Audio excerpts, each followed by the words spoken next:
Bismillahirrahmanirrahim. Assalamualaikum warahmatullahi wabarakatuh. Alhamdulillahi rabbil alamin. Wabihi nasta'in ala umurid dunya waddin. Assalatu wassalamu ala asrafil anbiya'i wal mursalin. Wa ala alihi wa sahbihi ajma'in. Amma ba'du. Baik teman-teman kelas 6 yang dicintai Allah Subhanahu wa Ta'ala. Apa kabar kalian semuanya? Mudah-mudahan semuanya dalam keadaan baik dan dalam keadaan sehat. Amin ya rabbal alamin. Pada pagi hari ini insya Allah kita akan mempelajari materi akidah akhlak. Oleh karenanya silakan teman-teman untuk disiapkan buku paketnya ya. Kemudian nanti dibuka bukunya disesuaikan dengan halaman yang sedang Bapak sampaikan di video ini. Ya, mudah-mudahan dengan cara seperti ini, kalian lebih efektif dalam memahami materi pembelajaran yang sedang kita bahas. Insya Allah. Baik teman-teman kelas 6 yang dirahmati Allah. Sebelum kita belajar pula, kita buka terlebih dahulu dengan bersama-sama membaca ayat Bismillahirrahmanirrahim. Bismillahirrahmanirrahim. Rabbi zidni ilma warzuqni fahma. Amin. Baik, silakan dibuka buku paketnya di halaman sebentar, maaf.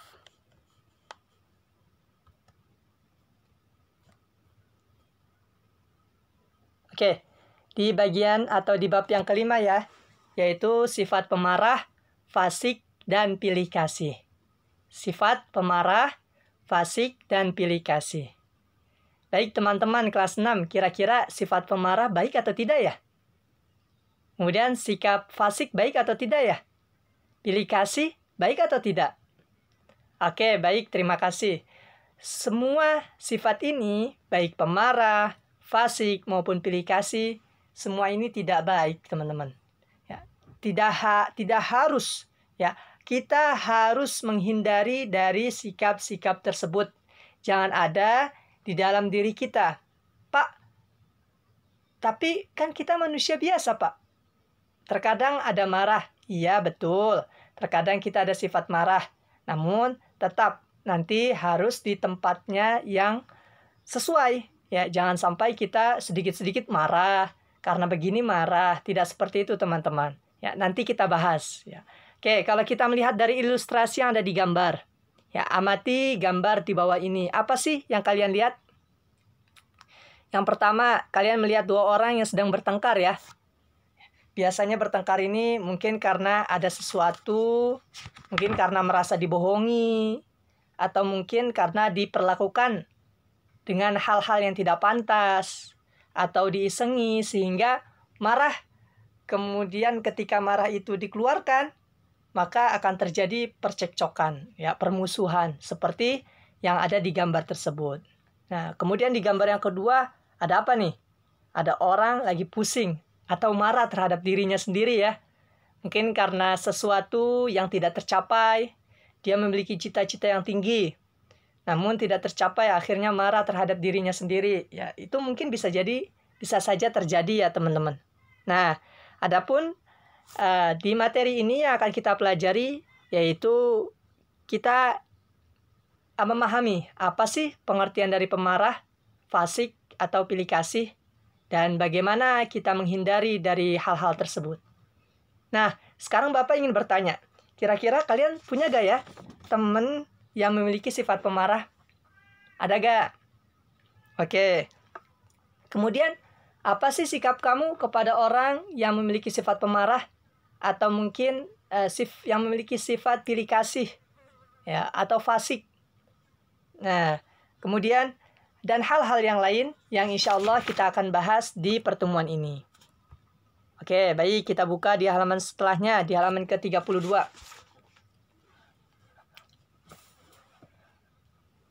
Nah, yang akan kita pelajari di bab yang kelima ini yaitu tentang akhlak tercela ya, atau disebut dengan akhlakul mazmumah, yaitu akhlak-akhlak yang buruk, sikap atau sifat yang buruk. Di antaranya yang akan kita pelajari yaitu pemarah, fasik, dan pilih kasih. Pak, kenapa kok kita pelajari? Ya, kita pelajari agar kita terhindar, teman-teman. Agar kita terhindar dari sikap perbuatan tersebut.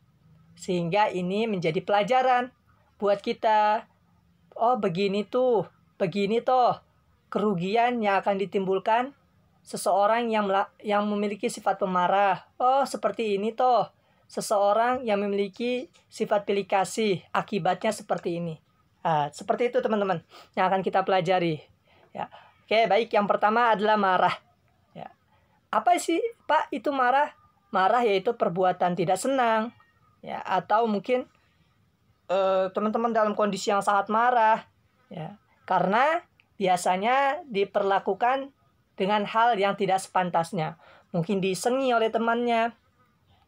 Atau mungkin dibohongi. Ya. Atau mungkin yang tadi Bapak sampaikan, terhadap ada sesuatu yang tidak tercapai. Nah, adapun orang yang marah ini disebut dengan pemarah. Nah, adapun langkah-langkah yang dapat seseorang lakukan, atau mungkin diri kita nih, ya terkadang pemarah, contoh, ya maka ada langkahnya teman-teman agar dapat menghilangkan marah. Apa itu? Yang pertama, kita harus yakin bahwasanya Allah selalu melihat kita, teman-teman. Allah monitoring nih. Kalau diibaratkan CCTV, Allah tuh menjadi CCTV di hadapan kita, teman-teman. Jadi harusnya kita malu kalau melakukan perbuatan-perbuatan yang buruk. Karena Allah akan senantiasa melihat apapun yang kita lakukan. Yang kedua yaitu, tentu ketika seseorang memiliki sifat marah, maka nanti imbasnya akan terjadi permusuhan, akan berjauhan lagi, ya, akan merenggangkan pertemanan, ya, akan jauh, bahkan nanti memiliki sifat yang balas dendam, sehingga langkah untuk menghindari hal tersebut yaitu kita dengan membaca ta'awuz. A'udzubillahi minasyaitonirrajim. Ketika kita marah, kita segera sebutkan a'udzubillahi minasyaitonirrajim. Aku berlindung kepada Allah dari godaan syaitan yang terkutuk. Mengapa, Pak, kok kita membaca ta'awuz? Karena marah biasanya didatangkan dari syaitan, teman-teman. Nah, adapun yang ketiga, ketika kita mungkin seseorang marah, kemudian keadaannya dalam berdiri, maka disegerakan agar orang tersebut duduk. Duduk masih marah, segerakan untuk mengambil air wudhu. Karena wudhu merupakan cara ampuh untuk menghilangkan rasa emosi, ya, rasa marah. Karena marah itu diibaratkan api, teman-teman. Api yang sedang membakar, apabila kita basuh dengan air, maka api itu akan seperti apa? Akan padam, ya, akan padam. Nah, adapun yang keempat, langkah yang dapat kita lakukan untuk menghilangkan amarah, yaitu teman-teman perlu ketahui, terkadang kita boleh marah. Ya, jadi marah saat agama kita dihina, agama Islam kita dihina. Ya, atau mungkin ketika kita dilarang untuk melaksanakan ibadah di masjid, mungkin dilarang karena tanpa ada alasan yang jelas, maka kita harus marah, harus bisa marah terhadap hal-hal yang demikian. Nah, adapun di sini ya banyak keutamaan seseorang yang dapat sabar, ya teman-teman. Jadi ketika kita marah, maka jangan sampai amarah kita yang ditimbulkan. Namun kita harus utamakan kesabaran. Karena Rasulullah juga menyampaikan perbuatan yang baik, ya, yaitu diantaranya yaitu jangan engkau marah. Ya, walaupun dalam kondisi apapun jangan engkau marah. Ya, oleh karenanya teman-teman, mudah-mudahan kita semua menjadi pribadi-pribadi yang sabar, ya, yang tabah, ya, terutama dapat menjaga amarah kita atau rasa marah kita di hadapan orang lain.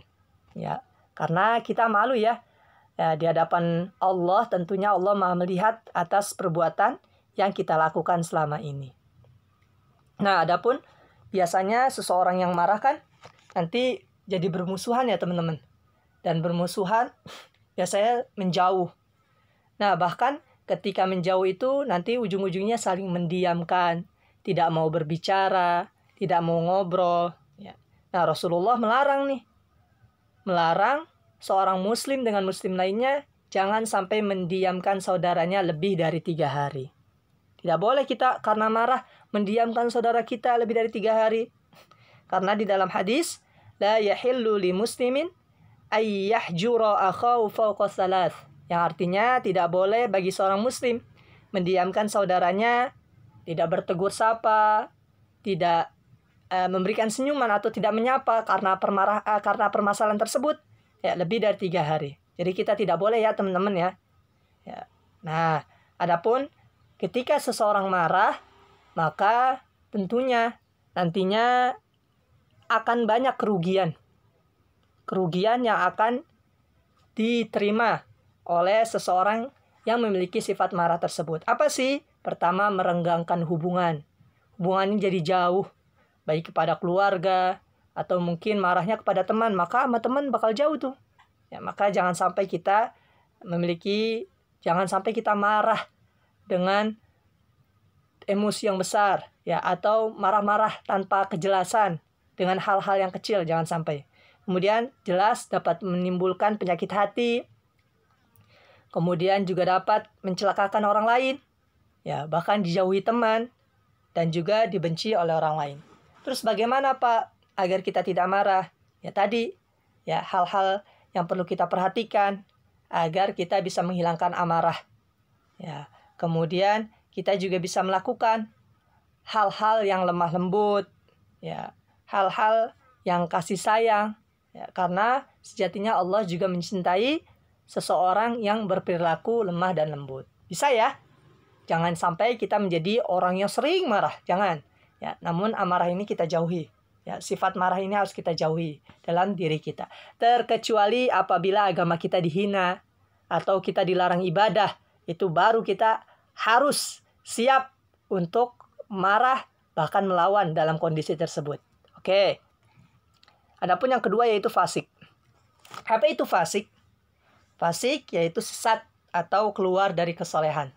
Kalau di sini dalam bahasa Indonesia, fasik artinya percaya kepada Allah, namun tidak melaksanakan atas apa yang Allah telah perintahkan. Dia sudah bersyahadat, asyhadu alla ilaha illallah, sudah menyatakan dirinya Islam, namun tidak melaksanakan apa yang Allah perintahkan. Allah memerintahkan sholat, namun tidak melaksanakan.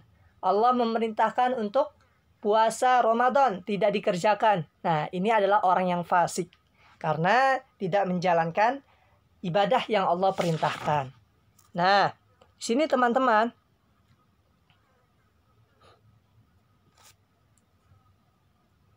maaf, ya, oke.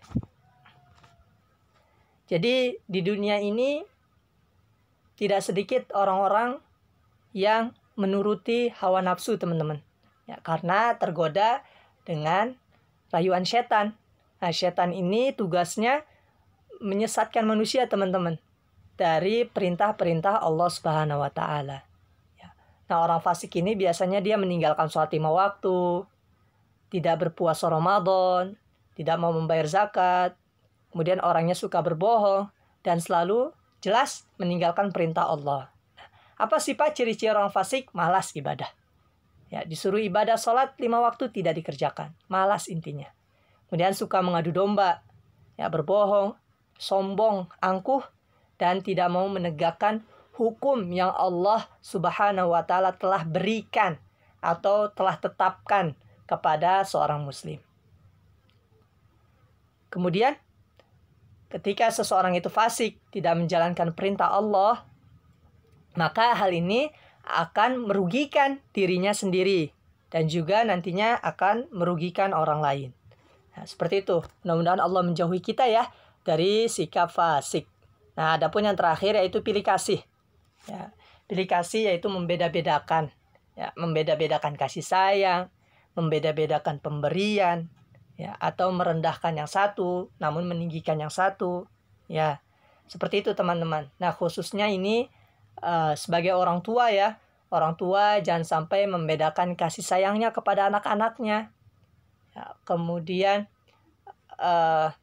karena hal tersebut jika di dalam sebuah keluarga ya terjadi sebuah perbedaan, ya kasih sayang, maka nantinya akan memberikan dampak, yaitu adanya perpecahan serta permusuhan antar keluarga, mungkin antar adik dan kakak, ya jangan sampai, ya sehingga sudah seharusnya bagi orang tua untuk memberikan kasih sayangnya secara merata kepada seluruh anak-anaknya. Ya, anaknya ada 2, ya kasih sayangnya kedua-duanya. Jangan pilih kasih atau salah satu saja. Karena Rasulullah juga melarang kepada hambanya yang tidak memiliki sifat adil. Ya, dan Allah juga memerintahkan kepada para orang tua agar berlaku adil kepada anak-anaknya. Sebagaimana di dalam hadis, ya fattaqullah wa'dilu baina auladikum. Ya, bertakwalah kalian kepada Allah dan bersikap adillah kepada anak-anakmu atau kepada anak-anak kalian. Pak, saya dikasih jajan, saya anaknya ada 2, Pak. Kemudian yang satu sudah kuliah, namun yang satu lagi masih TK atau masih SD. Nah, kemudian saya kasih jajannya sama, apakah ini pilih kasih, Pak? Saya memberikannya beda. Yang kuliah itu saya beri 20.000 dalam sehari. Nah, yang masih TK saya beri 10.000 dalam sehari. Apakah ini pilih kasih? Tidak, teman-teman. Ya, ini tidak pilih kasih. Karena ini menyesuaikan dengan kebutuhan. Ya, di perkuliahan butuh ongkos jalan. Kemudian butuh hal-hal yang lain. Waktu belajarnya lebih lama sehingga membutuhkan keuangan yang lebih besar. Sedangkan yang masih SD atau masih TK diberikan 10.000, memang situ sudah cukup dengan uang 10.000 itu. Jadi yang namanya pilih kasih itu perlu diperhatikan, ya, dibedakan dengan yang namanya kebutuhan. Seperti itu teman-teman yang dirahmati Allah. Jadi tadi ada 3 poin yang seharusnya kita hindari. Yang pertama yaitu pemarah, ya, atau marah. Tidak, ya. Jangan sampai kita menjadi orang yang mudah marah, jangan. Atau pemarah, jangan. Ya. Terkecuali apabila agama kita dilecehkan atau mungkin kita dilarang untuk beribadah, maka di situ kita harus siap untuk marah dan membela. Ya, adapun yang kedua yaitu fasik. Ya, kita jauhi sikap fasik, yaitu terutama fasik adalah orang-orang yang beriman kepada Allah namun tidak menjalankan perintah Allah, dan yang terakhir yaitu pilih kasih. Ya, semoga Allah menghindari, ya, dari hal-hal tersebut di dalam diri kita. Pak, susah. Betul, pasti susah. Namun kita berusaha semaksimal mungkin. Bisa kita lakukan. Ya, bisa kita jauhkan. Ya. Yang jelek kita jauhkan. Yang baik yang kita pelajari di bab yang keempat, yaitu adil, bijaksana, itu kita ambil. Ya, kita lakukan dan kita terapkan. Demikian teman-teman yang dirahmati Allah. Setelah ini silakan dikerjakan uji kompetensi, ya. Di halaman 36, 37, dan 38. Bagian 1 dan bagian 2 saja. Bapak ulangi, dikerjakan halaman 36, 37, dan 38. Dikerjakan bagian 1 dan bagian 2 saja. Demikian yang bisa Bapak sampaikan. Kurang lebihnya mohon maaf. Wallahu muwafiq ilal aqwamit thoriq. Assalamualaikum warahmatullahi wabarakatuh.